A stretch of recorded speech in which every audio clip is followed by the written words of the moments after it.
Alors, je vais vous expliquer le début du nouveau chapitre sur le système nerveux. Ce chapitre fait suite à ce que vous avez déjà fait en cinquième. En cinquième, on a parlé de l'organisme lors de l'effort physique et on a parlé des mouvements. On a vu en particulier chez les sportifs que lorsqu'on réalise un mouvement, il y a plusieurs organes qui interviennent. Par exemple, déjà des organes qui reçoivent des informations, les yeux, les oreilles, et puis ensuite des organes qui vont réaliser des mouvements, les muscles, et d'autres organes qui interviennent comme le cerveau et la moelle épinière. Donc ça, c'est des choses que vous avez déjà vues en cinquième.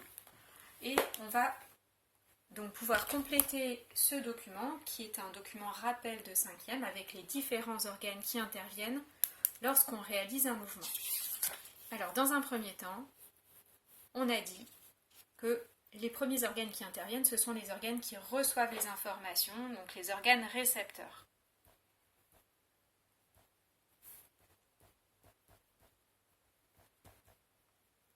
Ce sont des organes sensitifs.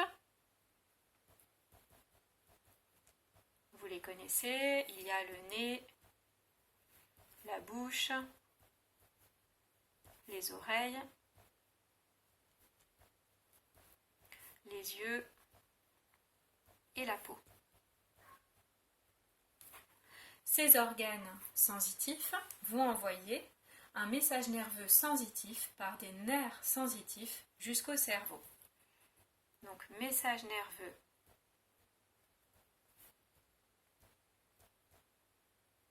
sensitif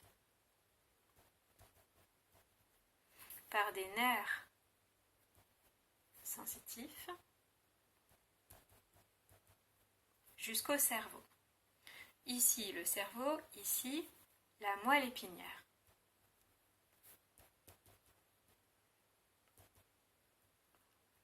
Le cerveau et la moelle épinière, ce sont les centres nerveux.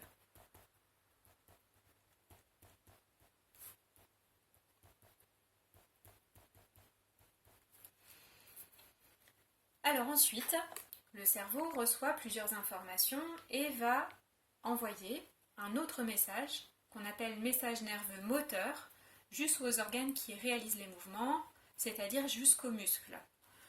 Les organes qui réalisent les mouvements, on les appelle les organes effecteurs.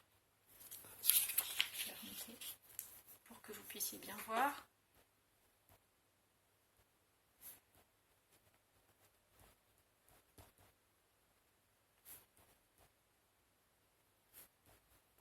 Les organes effecteurs, ce sont les muscles.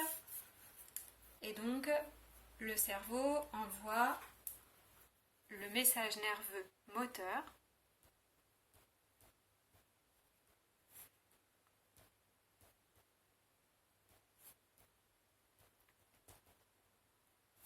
par des nerfs moteurs.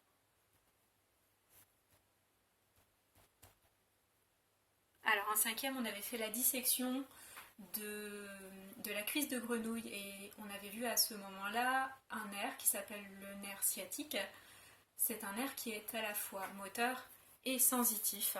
Il est moteur parce qu'il est relié aux muscles et il est aussi sensitif parce qu'il est relié à des organes récepteurs, par exemple les récepteurs de la peau sensibles au toucher, au chaud, au froid, etc.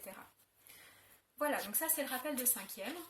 Et nous, en quatrième, on va s'intéresser plus particulièrement au cerveau. On va voir comment le cerveau intègre plusieurs informations qui peuvent arriver de plusieurs organes sensitifs, voire même du même organe sensitif, mais avec des natures différentes. Par exemple, les yeux peuvent envoyer des informations sur la couleur, mais aussi sur la forme des objets. On va voir comment le cerveau intègre ces informations et comment les différentes zones du cerveau communiquent entre elles. Donc si vous avez pu compléter votre document, si vous avez réussi à imprimer, vous pouvez coller. Si vous n'avez pas d'imprimante, vous pouvez laisser de la place dans votre cahier pour coller le document et ensuite vous pouvez écrire la problématique en vert.